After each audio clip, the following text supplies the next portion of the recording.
Falando numa coletiva de imprensa, após participar de debate durante as conferências do Estoril, disse que o massacre é fruto da falta de controle por parte das autoridades. Ali resulta basicamente do fato de um certo descontrole do poder estatal em relação a essas prisões. A informação que nós temos é que houve um conflito entre organizações criminosas e isso pode acontecer em qualquer lugar do mundo. Não deveria, nós temos obrigação de tentar controlar nesses lugares específicos.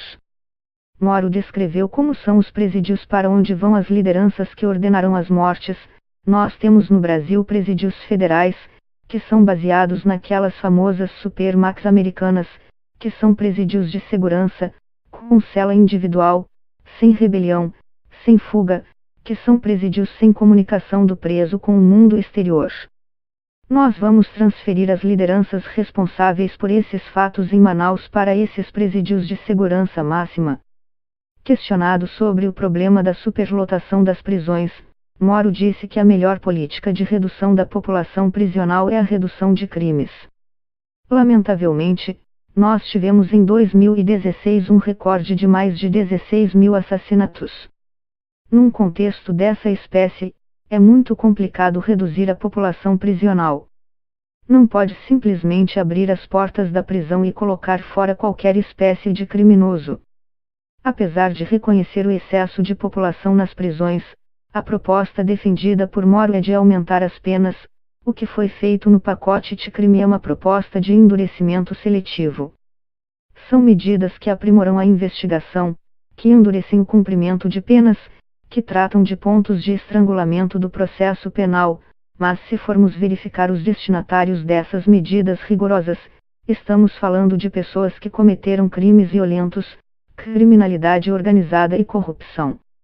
Vamos endurecer o regime em relação àquela criminalidade que realmente necessita de endurecimento. Não estamos adotando medidas generalizadas.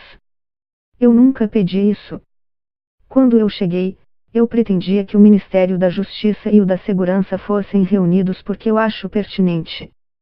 Então eles foram reunidos e aí foi colocada a possibilidade de o COAF vir. Eu não tinha pensado nisso, mas como o COAF estava relativamente abandonado, então eu disse que venha, é importante, é estratégico para nós. A devolução do COAF para a economia foi uma das alterações promovidas pela Câmara no processo de tramitação da medida provisória 870, que definiu uma reforma administrativa para o governo do presidente Jair Bolsonaro. A medida, que agora vai à votação no Senado, corre o risco de caducar se houver qualquer mudança pelos senadores. Nesse caso, teria de voltar à Câmara e o prazo de validade seria ultrapassado. Se a medida provisória não for aprovada ainda esta semana, aí cai toda a reestruturação administrativa do governo. Então é um cálculo que vai ser feito pela área política do governo, se insiste ou não insiste nessa questão do COAF. Não se pode perder toda a estrutura administrativa por causa do COAF.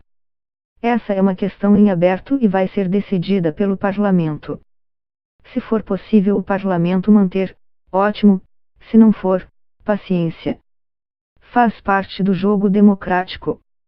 Não somos ditadores, nem temos a pretensão de sê-lo.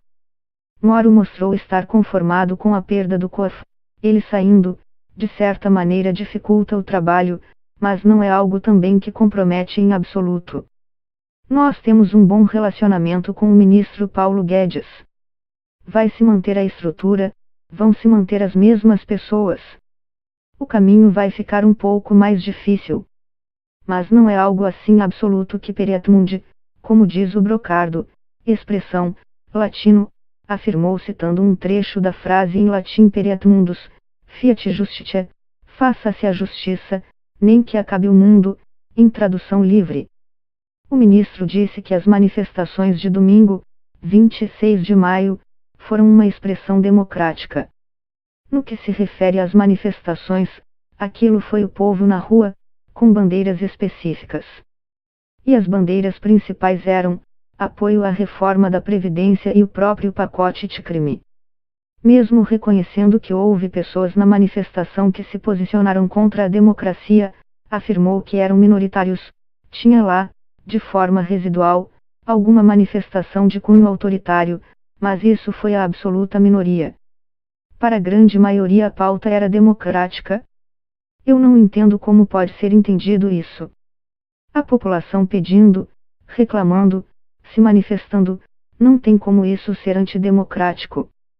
Durante sua participação nas conferências do Estoril, o ministro foi confrontado com uma crítica sutil às posições adotadas pelo governo brasileiro.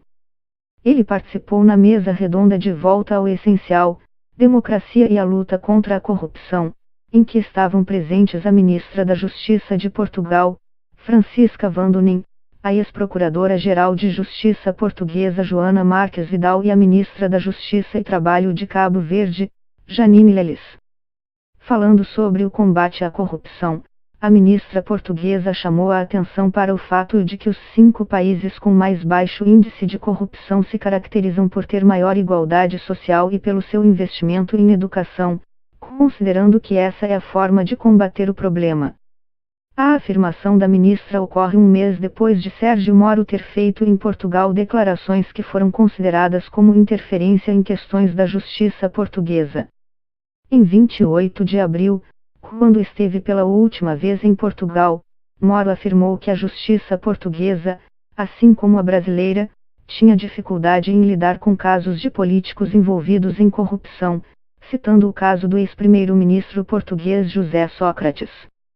Como Sócrates reagiu violentamente ao comentário, Moro afirmou: não debato com criminosos, apesar de o julgamento do ex-premier nem sequer ter começado.